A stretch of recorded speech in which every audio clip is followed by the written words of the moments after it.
get there. There you go. Living on a prayer. Lefty loosey, righty tighty. Yeah, you got it. All right, welcome to Mind Your Own Small Business, the show that is better than a coffee break, cheaper than therapy. My name is Brian. This is Michael. returning. Great to have you as always. And Pepperoni. And it's Thomas. Thomas. I am Thomas. Do you need to clap? Oh yeah, we need to clap. Oh, do you know we've done it like midway through the episode the last two times, and it's great. I can never find it. Yes, I already started recording the other two. Today we're going to talk about product development, building brands, all that jazz. We'll just see where the day takes us. How do we know when the client tells us what they want, what they really want? And then how do we build what it is that they want, that they really want? That is really hard because sometimes the client tells you what they want and you give them what they want and they're like, meh, I could take it or leave I it. found a lot of times clients don't know what they want. Yes. Yeah. You get the, I'll know it when I see it, garbage. That is infuriating. Yeah, and it never comes. We can't guess. But, So, They always come in acting like they know what they want, though. Yeah. Well, 'cause and that they're the experts on how to You're get gonna it pull that done. on my head. No, I try to shake it away from the microphone. and then when you actually make it and you meet all of their specifications, they're like, wasn't quite what I was looking for. I'm not gonna pay you for any of that. And you're like, I once had somebody ask me to. I was in for a brief time. Did work in the service industry, and I had the program director of this particular establishment told me they wanted a party that could feed like 30 people, and they said, I don't care what kind of food we prepare for them. I was like, oh, pizza. Pizza comes to mind. Pizza feeds people really easy. and it's a party food, like it kind of like hits all the buttons. And the client said, I don't care.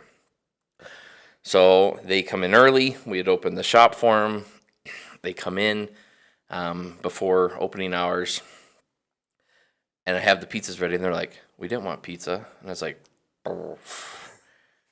It's too late now. I was like, "They're like, what else can you get us?" And I was like, at the time, it was only me in the shop or in the venue, and I was like, in my head, I was like, burgers. And I was like, that's 30 burgers if they want just one, and it's kids, right? It's like probably 10 to 12-year-old kids. And I was like, Wait, did you already have the pizza? yeah, it was already made, everything. And they said we don't want that now. So what did you end up doing with pizza for 30 people? Oh yeah, so I had 4 pizzas because I was like, that's a slice per, but we'll cut them, thinner and this and that. We had that for lunch as the employees. It was like, hey, lunch is on work today, literally. So I ended up making like 38 burgers, I think is what I made, because they came in a pack of 16, and I did 2 packs and then had to open another one. And then the client was miffed that lunch was late, and I was just like, I'm sorry. When you said, and this is exactly what I said. I said, I'm sorry.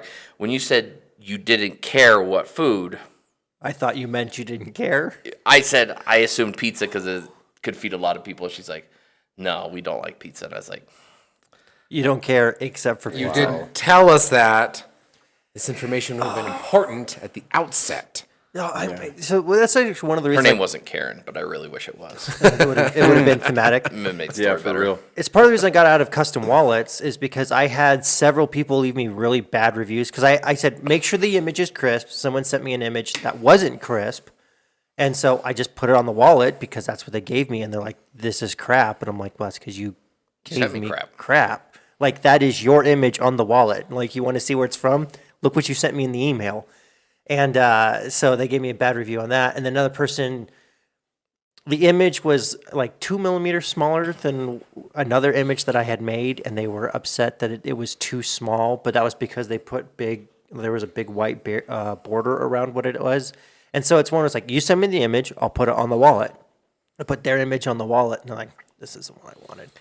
And it's What's interesting, I think, about that is So we have the same wallet listing up. Yes. You sell yours through, are we saying that channel? Yeah, we can. Etsy. And then I used to. that's true. You used to sell it through Etsy and you still currently sell it through Amazon. Yes. Never any feedback, positive or negative, however, Yeah. but nobody on the Amazon custom wallets that we sent to them have ever been, this is great or this is awful. So then, what do you at that point? You just figure your product is kind of meh. Yeah. I guess, yeah, it's If just like- you're not getting any negative I think feedback- it meets expectations at Yeah, that point. so if right? you get it, you're like, this isn't amazing, so I'm not going to say anything. It's not horrible, I'm not going to say anything, so they just use it. And yeah, I guess the only comment I did have is somebody thought that the RLG logo was the example of what oh, the logo could be. And so when they wanted eggplant, mamacita, eggplant on it. Remember that one? it was Gigi. I wasn't going to say that because, Oh, okay. yes, that was the one. Good old mamacita. I thought it was Giggity Giggity from like Family Guy. Yeah. Because it was eggplant. And all I can think is Quagmire. Giggity Giggity. Like, anyway. Anyway, they reached out. They're like, I thought the RLG. I was like, oh, actually, I had ChatGPT write A response? response to that. I You're like, copied no. theirs. It says write a response to that, and it busted it all out of like, unfortunately, this and that. We apologize, and I took out the part, and there was like, if you're still not happy, let us know. We'll refund it. I omitted delete? that. Yeah. You're like, nah, they I'm good. they didn't respond back. Wow. So I think the other thing that this is, it depends on where you're selling something, Oh, that's true. depending on the caliber or the, I don't want to call it caliber of customer, but the customer expectation is Yeah. different. Yeah. On the site. So- When they right. approach you. Yeah, so for Amazon example, versus Etsy. is Walmart. huge Walmart. different. Yeah. you know, Amazon, I mean, because it's a different clientele that wants a different experience. That might be the same cross clientele, but what they're expecting from Etsy is arguably something that's very custom and that is, you know, notably handmade or whatever they want, you know, notably craft of some sort.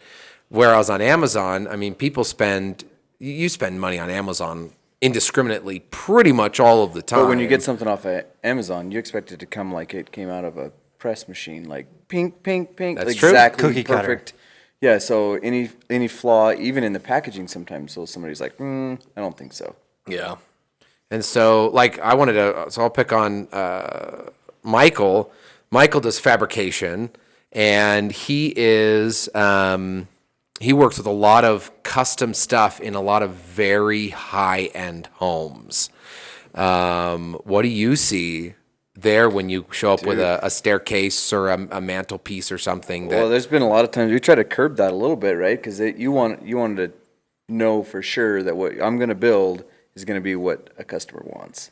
So when I show up, you know, on a job site, they don't go, that's not what we wanted. We don't want that handrail to look like that. Hopefully we've sorted that out because we have an approval process that we've built, right? So somebody contacts me, like just the other day, I actually walked into a store in town and they said, you work at the metal fabrication place, right? And I was like, yeah. And he's like, can you make stainless steel countertops? And I said, absolutely. I said, but we don't make them, like, they're not going to be like the perfect ones with the lines in it exactly right because those are very expensive and it's really hard to make. So we do this other finish on it and it's like scratch proof and, fingerprint resistant. And he's like, oh, I love that. I like the idea of that. And it's easily maintained, right? So then I went back to the office and I cut a sample and I finished it the way, the way we talked about it. And I took it to him and he goes, that's not exactly what I wanted. So if I would have just made his countertop based on the conversation, Thinking that you were golden because he said, he wouldn't have been happy. man. That's so, I don't know. What, I'm trying to think. Ooh, I have. Or well, I'm forming my thought. You say what you're going to say. So we could. I want to interject this here because I'll probably forget it. But so if we need to come to yours and then address mine, that's fine. Do we, as people that have been in industry with customers, are we more lenient when we're making purchases, or are we as strict and stringent as the people whom we are servicing. Here's with me. So my thought is gone. It's in the ether. But Excellent. We're moving on. going for yours, when I buy something, I don't care if it's not exactly what I want because I will make it that. So You're saying if it comes imperfect, you will then make it perfect. yes. So you're more willing to accept that something might not be exactly the way you envisioned it when you ordered it. Yeah, 100%. Like and like what I usually have a task or something that I need to fill, and then if it doesn't fill that, I will make it work. And so like I'm one that like it just needs to not be broken. If it's not broken and it does everything that it says in the description, I'll take it. And even if it doesn't, and I can find a workaround, then I'm happy. But like I'm very easy when it comes to like my expectations when I buy stuff. But that's also because I'm also a bargain shopper, so I'll find ways to save a buck by getting something. But then I also have just a bunch of So I tools and think stuff. price has a lot to do with that. If I go to Harbor Freight and I buy a hammer there, I realize that the handle is probably going to fall off of there in 2 weeks. Where if I go get on the Snap-on truck and I buy a $400 hammer, that thing better last me the rest of my life, and it better be perfect. But Harbor Freight comes with a lifetime guarantee, so you can get free hammers for the rest But of I your know life what to from Harbor. expect if I'm going there. That's true. That's true.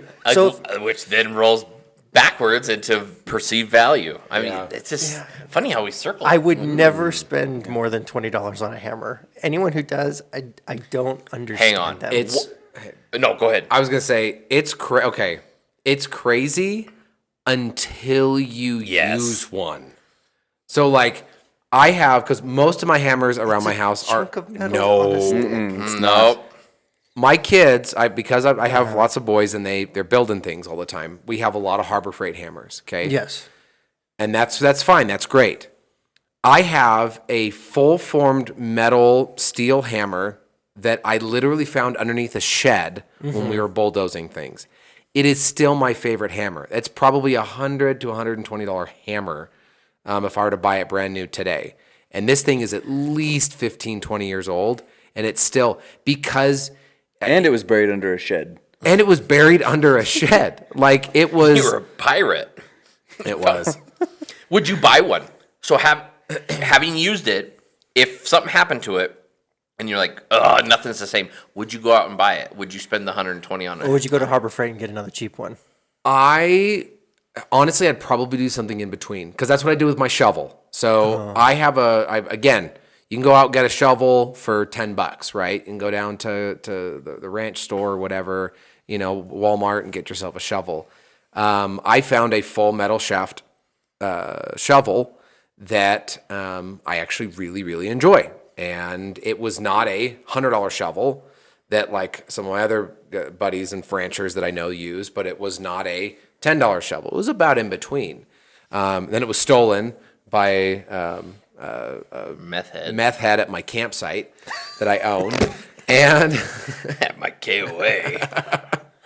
and anyway, and so now I have a new one. But yeah, it would probably be in between because it's definitely one of those, looking for a good deal. But I think that as kind of roping this one back, where if you say, are we more lenient or are we, I'm kind of strict on my stuff if it doesn't do what it's supposed to do.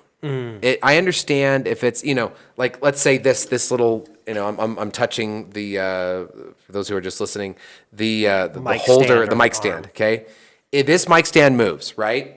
And it's fairly quiet and it holds it the mic wherever I want it to go. So now you're further, now you're closer, now you're further, now you're It closer. sounds so weird to the audience. And it's fine. It works. And this was I'm guessing, fairly inexpensive piece of equipment. Came free with the microphone. Came free with microphone. $1,000. So it works. But I've also had times where I've gone out and purchased something and like one of the springs just never lets it go a certain direction. And it's like, or I have a mic stand that just doesn't stand up right. You put the mic on it, the thing falls over. And I go, that's just let it do what it says it's supposed to do. Even if it's kind of, shoddy. If it was loose and shoddy, yeah, okay, I understand. Like it was a cheap mic stand. But if it doesn't hold the microphone, then therefore it's done. But Then roping it back, what do you guys think we should do as when we're doing product development? You made a great comment, Michael, about giving that sample to him, which probably took you some time to finish it and cut it and make it look good. Then did you lose them most as of a what we do customer? is digital, right? So somebody sends a thing over, and I make a quick rendering of what it could look like, and I send it to them, and they say, "Yeah, that's great." And then when we show up, most of the time they like it. Sometimes it's kind of, you probably experience this with people on Amazon. They're like, "Oh, I didn't know the shoes would have these little tiny little seams around the Oh my outside." gosh, yes. Like, you've talked about that before. Yes. And it's like, people just like, well, the picture didn't show that, and you didn't have it in your description. Yeah. So what are they really unhappy with? So- When they got the product, did they feel like this was less value than I wanted to pay for it, and now I'm going to nitpick it and find something wrong with it to send it back? Or do they look at it and go, you know what, I don't care, it's keeping me from getting the Ronies in the shower, so...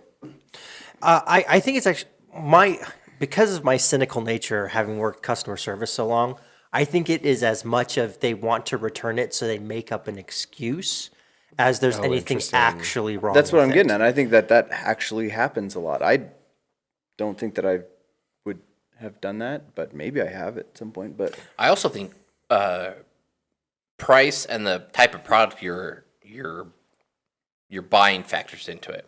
I think if you have A high-end product, you have high expectations. or I think also if let's say if you go to Walmart and you buy a Walmart caliber product, okay, you have kind of an expectation of what this product is going to be. Will it last forever? Probably not, right? The whole Harbor Freight thing. But if you buy a $200 item, I think you expect the caliber of the client that comes with those things is a different type of caliber client. So not someone who necessarily is going to Walmart, but someone who, if you have a person who buys luxury items and then goes to Walmart, they might still have the luxury item mindset when they buy a cheap or they might thing. look at it and say, I'm at Walmart and I know I'm buying something that isn't going to probably last me as long as I want it to. Buying an end table for my For my guest daughter's, house. or my daughter's college dorm room. Exactly. And I need it to last a year. And when I'm done, the crock pot's going to go in the trash or whatever. Well, yeah, there's that, but also I've found some people with that mindset who are like that. When they get the crock pot, when there's something slightly off with it, they expect like the quality control you get with something more high end, and so they're more likely to return it because like this isn't perfect out of the box. There's this, it's dinged, it's scratched, like the box looks like it's been dropped, XYZ. You'll have people return it, but that's because they have this like luxury or premium item mindset when they're buying budget items, which is also another thing that's really interesting.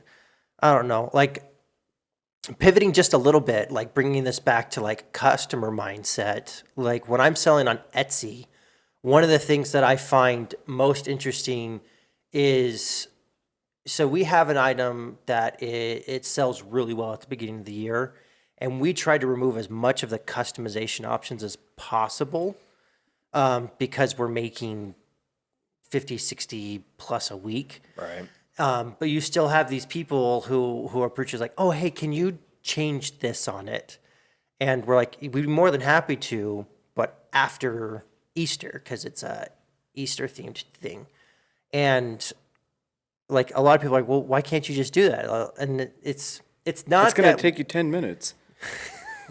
Yes, it is. Then you do it. We sell the digital files. Just buy a laser engraver and do it yourself. You know what you could do? You could do an affiliate link to a Glowforge. There you go. Send them that link and say, "Here's the file." So here's give a really them the good- file for free because they'll click on the Glowforge. And then we get the $10 commission or whatever. Or, So here's a It's question. more on a $4,000 So would you rather sell a $100 of a $1 product or one of a $100 product? Ooh, quality versus quantity. what, I mean, it's a legit question, right? Wait, so that So I'm just gonna say that was oh, cool. it's falling apart. It is. Most of the product development I've done. Hang on. Where did you get that garbage? You take that back. That's not Amazon. okay. How come you didn't put holes in the wall? right?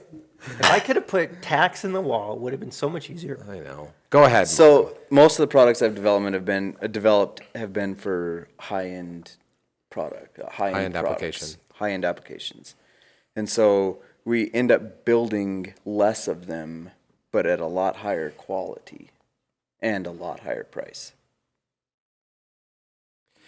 So my vision on this is a grass is greener.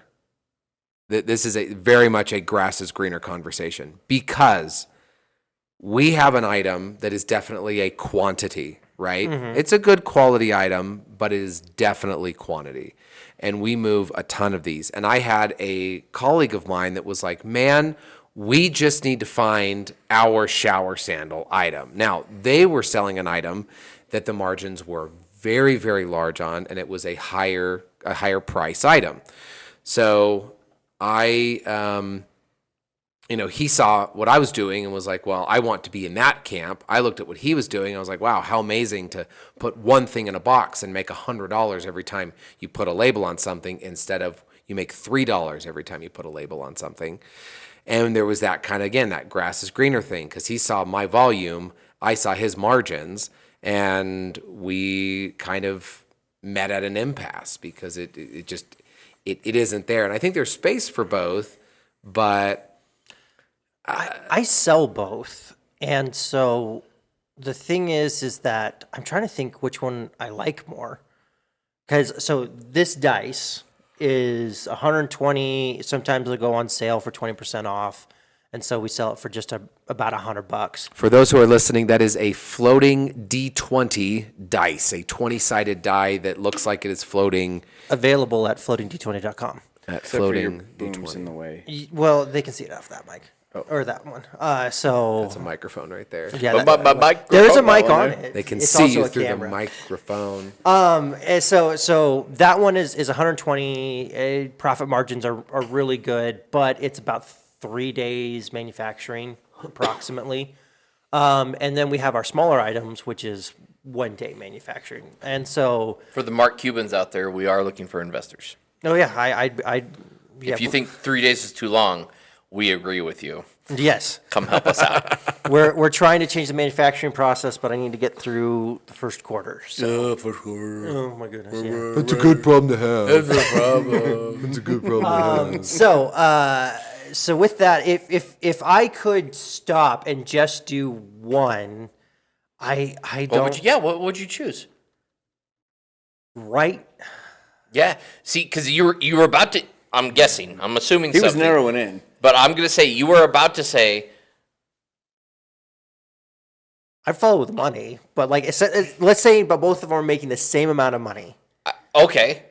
My guess is that right now your answer's tainted because of the trenches you've been in making that product you have that Yeah. you're doing right now. Uh-huh. I also remember when you were in the trenches doing that product during the holiday season. And I was infuriated by it. So try to set both of those aside. Give us your honest answer. And whatever you say is etched in stone. And you will have to do it. Tell us what you feel.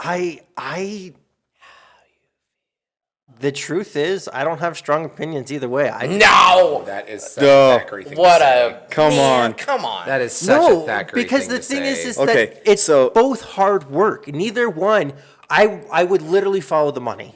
Whichever one made me more money is the one that I would do. Oh my goodness. So- Which one would you do? So the I'm dice. You would do the dice. 100%. every day. Every day. 100%. Why every is day. that? It's cool.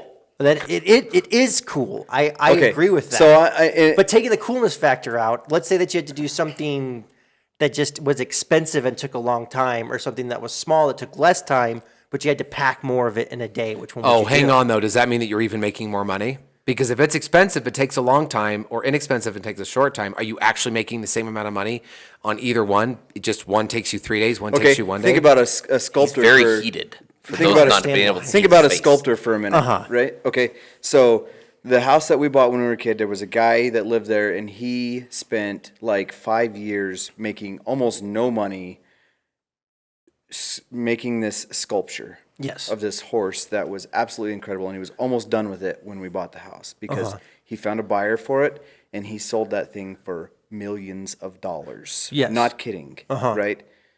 And I mean, he starved the entire time he until starved the that. entire time. Ramen it up. Right?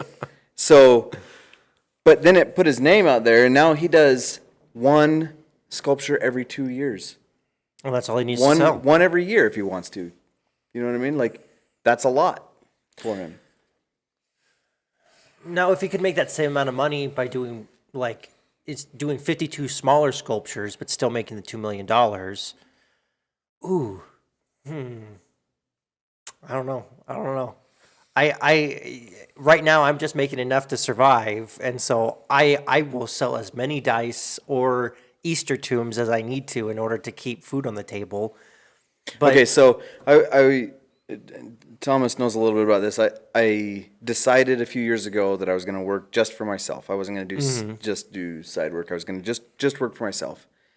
And I was so bogged down with doing custom jobs for every person that came along that wanted something drawn up or designed that I never was able to use the money that I had set aside to build products for myself, to sell those products. And, you know, it was difficult. And it was like, this isn't working. I got to find a job. So what I'm hearing is that your life, your situation in life is a direct influencer in the choice you make. the choice you make. Because like you said, you're starting out in your business. Right now you're like, I just need to get food on the table, so I'm gonna chase whatever gives me the greatest amount of food. Not that you're a foodie, but I realized as it left my mouth that was maybe a poor example, but we're rolling with it. Voorhees, same thing. You're like, oh man, I'm in a position where I was doing something on my own. I had maybe a little more free time in the beginning, and then it just got down to the bleh of it, and you're I like, got to make the money. I got to make the So money. I'll go to North Dakota for 2 weeks at a time for, over 6 month period. Yeah. So this is something when I do entrepreneurial coaching. Spoiler: all of us that are here, we all have families. We are married individuals with children, and therefore we have this responsibility, this nagging feeling that we are supposed to feed them and clothe them and take care of them and put a roof over their head, etc. Provide, preside, and protect. There you We go. have this nagging feeling. No actual. We can all just leave our families and go move to the Bahamas or something. But we feel that we have to. When I do entrepreneurial coaching, which I've done this for both brick and mortar institutions and individually, I get a lot of folks that are either young and unmarried or newly married, or they don't have any kids. And oftentimes they approach and they're like, oh, well, I can't do this because I don't have the money. I don't have the ability. I don't have the money, right? I don't have the money.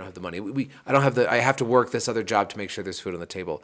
And I said, look, at this point in your life, you are two independent individuals that can make enough money to barely scrape by. That is the best time to try and open up a business. It's the best time to try and start a product, because how many of our decisions at this table are so heavily influenced with that nagging feeling that we have to feed these micro humans that we made with our loins, okay? Like goblins. That's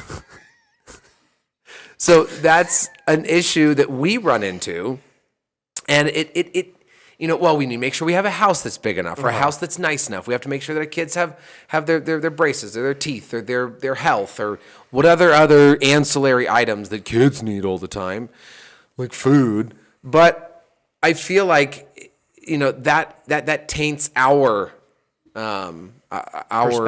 perspective and our decision making. So like when you were unemployed, that was something that we talked about, not unemployed, sorry, when you were working for yourself. See, and that's a stipulation that we need to stop, that entrepreneurship is just unemployed with an idea, even though it is. So First year I said I was professionally unemployed. Oh, there you go. It's I mean, I like- had a lot of ideas, things I would have loved to develop. But in the end, It just came down to it. I was doing a lot of consulting work that was just barely paying my bills, but taking so much of your time. taking a huge amount of time. You had people that you comes worked down to for time or that money. just ate up your Ate up my time. life. You had Well, and part of that was setting boundaries. You know, That's fair. I'm better at setting boundaries now than I was then. But no, I think that does taint what's happening there. Looking at me and what I've done through selling one thing. So me personally, I like selling a multitude of items and making not the lowest, smallest shrink, but kind of in between. We're having a medium margin product with a medium volume. Because that sculptor you were talking about that took, a year or 2 years to sculpt out this horse that, yeah. Now, did he have a buyer when he started it? No.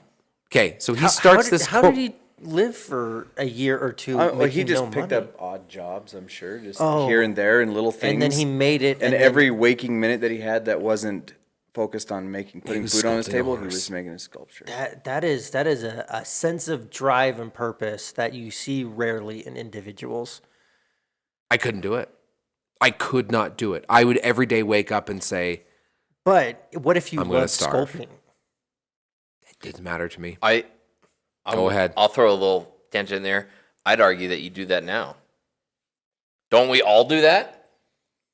Yes, Oh, To an no. extent. Oh, that hurt. Okay.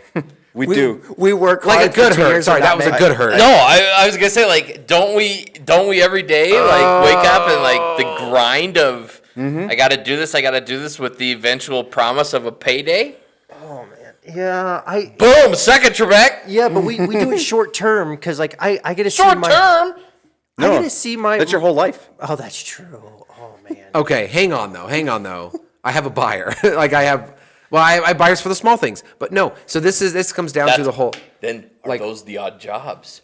That's your The grind. buyer Are for you the smart things. as the odd job? That's your grind. Oh my goodness. That's so just like the everyday, like, I just D20th gotta is keep switched to doing it. resin. No, that's our sculpture. Right. That's what that was. Oh my goodness. That's Yeah. That's the change. that's the a change up as my sculpture. perspective.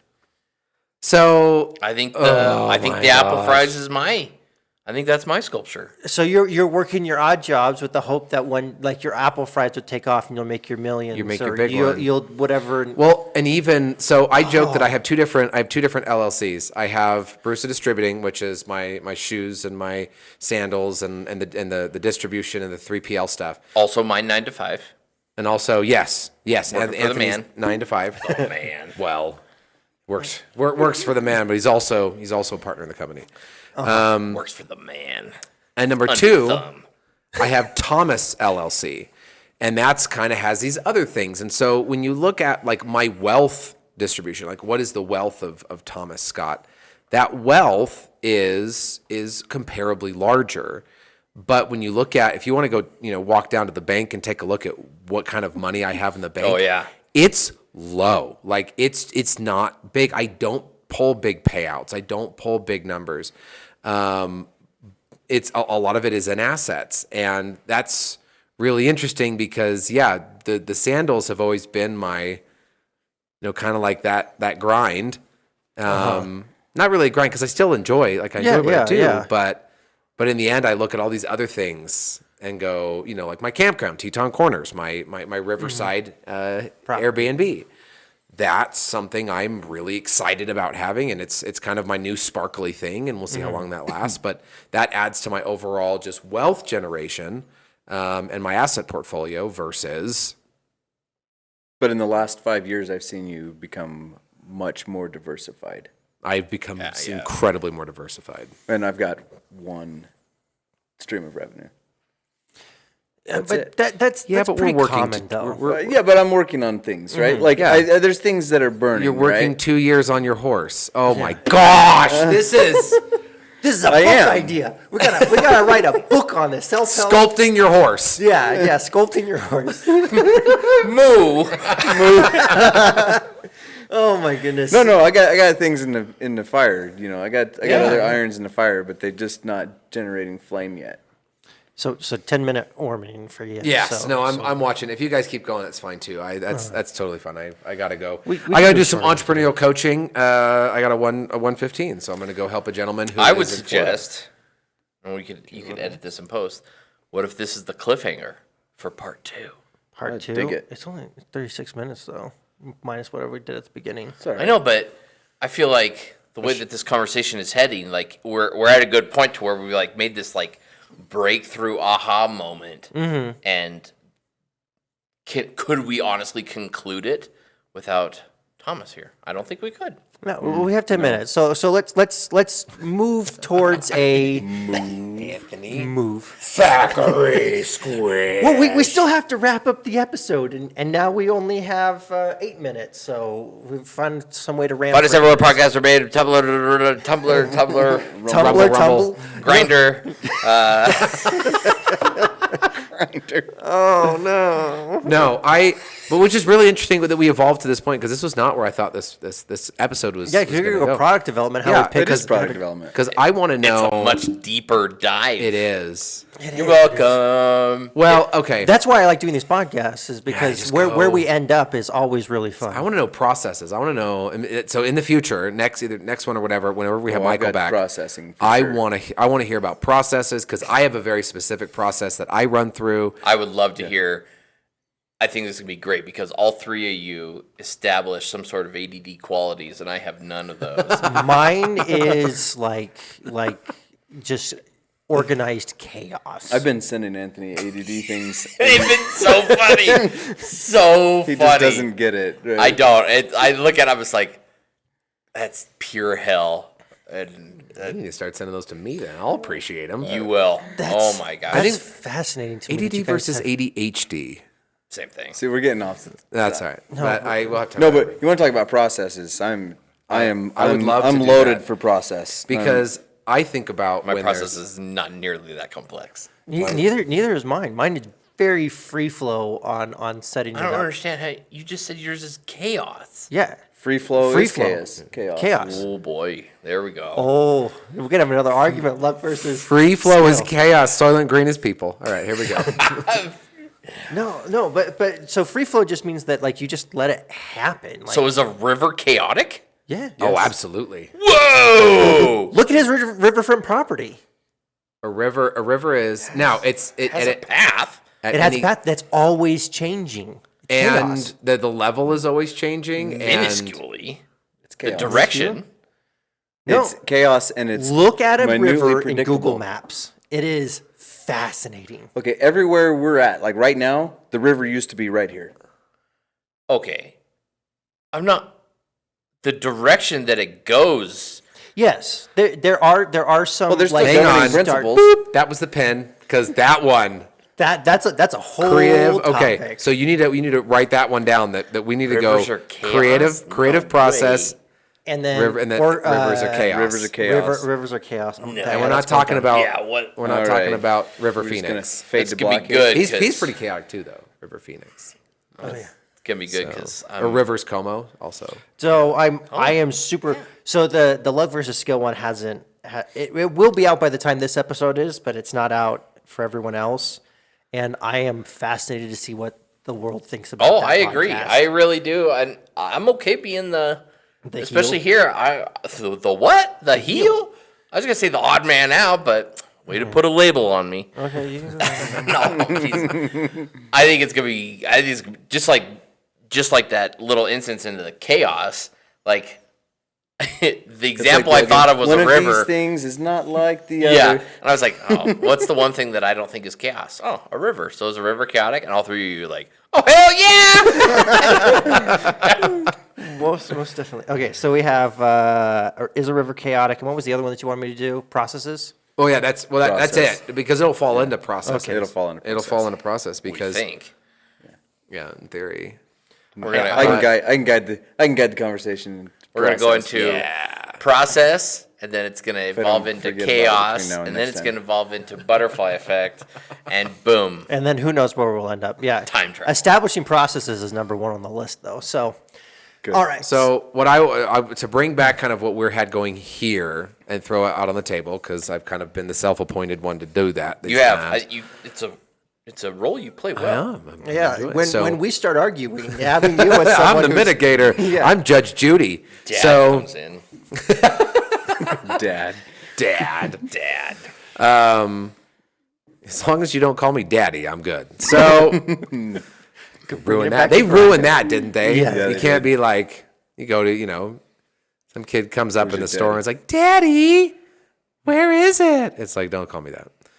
So this idea that when you're creating the product, making sure that there are, especially in custom, but anything, that essentially look at what the customer, show the customer what it is before you commit to them being a customer, and then you'll be safer. I think that was one point that came out of the beginning. And then also the concept that customers don't necessarily know what they want. And you have to kind of create something. To guide them. One of the people that I Walk beside coach them. Help them find the way. Help them find their way. This is the here in way. Montana, this This is the way. He said, give them what they want and then show them what they need. And that was something that when he taught me that, this was me teaching, coaching somebody, he said that, and I just, You're like, this that is made mine sense. now. Yeah, I totally took it. Yeah, I'm sure he took it from someone else. But yeah, No way he's give them what they want, but then show them what they need. If they want a website, you give them a website, but show them, once you have them in, what that website needs to be successful. Or show, let's say they really wanted that shiny countertop, and you're like, that's going to scratch within hours. So you show them what they want, and then you end up giving them what they need. Anyway. I love it. All right. So thank you so much for watching. This podcast is available anywhere audio podcasts are available. Video is available on Rumble and YouTube. Check us out Wednesdays. And I'm going to Hawaii next week. So yay. Fun. For those not knowing, it sucks here It just snowed and rain. Well, it's raining and now. Oh, it's raining now? The roads were horrendous coming in. It's a Yeah, it's disaster. bad. But yeah, Awful. thank you so Okay. much for watching. Peace out. Okay. Till next week. Out. That was short. We could have gone. Gosh, we could have gone. Oh, yeah. I'm sorry. I'm sorry, guys. No, don't be sorry. I think it's the hook. I think it's good. I think it's.